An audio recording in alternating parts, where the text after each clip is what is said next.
Start with why, the secret behind great leaders who change the world. Introduction. Two people stand before a crowd. Both are intelligent. Both are talented. Both have amazing products. But only one can inspire millions to follow them willingly. Not for money, not for power, but because they believe in what that person believes. Why does this happen? Why do some companies command customer loyalty for years, while others can only compete on low prices? Why do some leaders inspire an entire generation, while others can only issue orders? Simon Sinek argues that difference doesn't start with what you do. It starts with a simple question. Why do you do it? It seems like a small question, but it can change a whole life. Chapter 1. People don't buy what you do.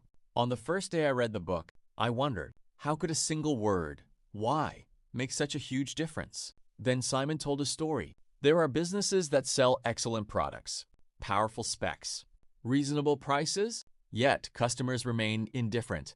Meanwhile, there are brands where every time a new product launches, thousands of people line up at the crack of dawn, not because the product is perfect, but because they feel they belong to something greater. Simon writes that people don't buy what you do. They buy the reason why you do it. And in that moment, I understood. We connect through shared beliefs, before we connect with the product itself. Chapter 2. The Golden Circle. Simon introduces a very simple model. 3 concentric circles. At the center is the why. Next is the how you do it. On the outermost ring is the what you actually do. The interesting thing is, most people start with the what. I sell this product. I provide that service. I do this job. But those who inspire start with the why. I believe that. I want to change. I exist to. It is just a difference in the starting point, yet it makes a massive difference. Chapter 3.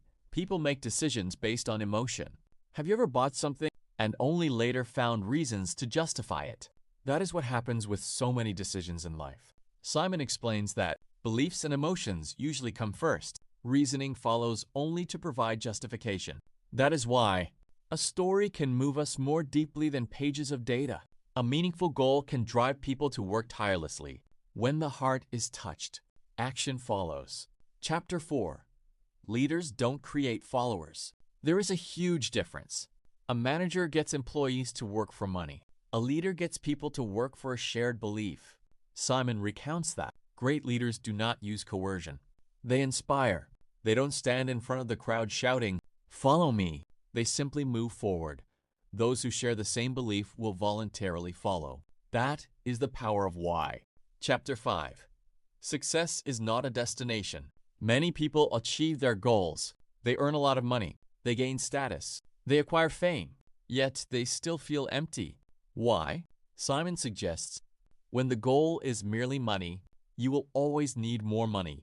When the goal is simply winning, you will always fear failure. But when the goal is a mission, every step holds meaning. Success is no longer an endpoint. It becomes part of the journey. Chapter 6. Belief is contagious. Think of a candle. A single small candle can light hundreds of others without losing any of its own light. Belief works the same way. When you truly believe in what you do, that passion spreads to others. You don't need to try to persuade them. People can sense sincerity, and that is something that cannot be faked. Chapter 7. Finding your own why. This is the chapter that made me think the most. If someone asked you today, why do you do your current job? How would you answer? To earn money? To support your family? Or because you believe that work creates value?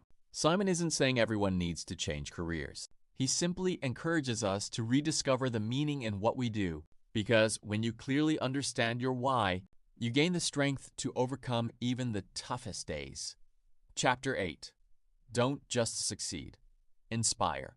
Reaching the final pages. I realized something. Simon Sinek didn't write this book to teach us how to sell more products. He wanted us to live a more meaningful life. A business can generate profit, but a mission can transform an entire community. A speech can earn applause, but a belief can change a whole generation. That is the difference. Conclusion: an inspiring message. As I close the book, I no longer ask myself, how can I succeed faster? I begin to ask, What makes me eager to wake up every morning with passion? Simon Sinek doesn't promise that the question why will shield you from failure. Quite the opposite. You will still face hardships. There will still be days of self-doubt. There will still be moments when you want to give up. But when you clearly understand why you started, you will find the strength to keep going. If you remember only one thing from this book today, then remember this. People don't follow those who have the answers to everything. They follow those who have a reason strong enough never to quit. So, don't just ask, how can I make more money? Ask, why do I want to earn that money? Don't just ask, how can I become famous? Ask, why do I want to be known by so many people? Don't just ask, what should I do next? Ask, why does that matter to me? It might take days or months. It may take years to find the answer. But once you do, you will no longer live chasing the validation of others. You will live true to your own beliefs, and that is when work ceases to be merely work. It becomes a part of who you are. Who knows? Years later, when you look back on your life, you won't be proudest of what you owned, but rather of the people you inspired, the lives you touched, and the values you left behind. Because in the end, the world is not changed by those who know the most. The world is changed by those brave enough to live fully by their own why. And perhaps that is the profound message that Start With Why seeks to convey to us all. Please subscribe to the channel to listen to great books every day. Thank you.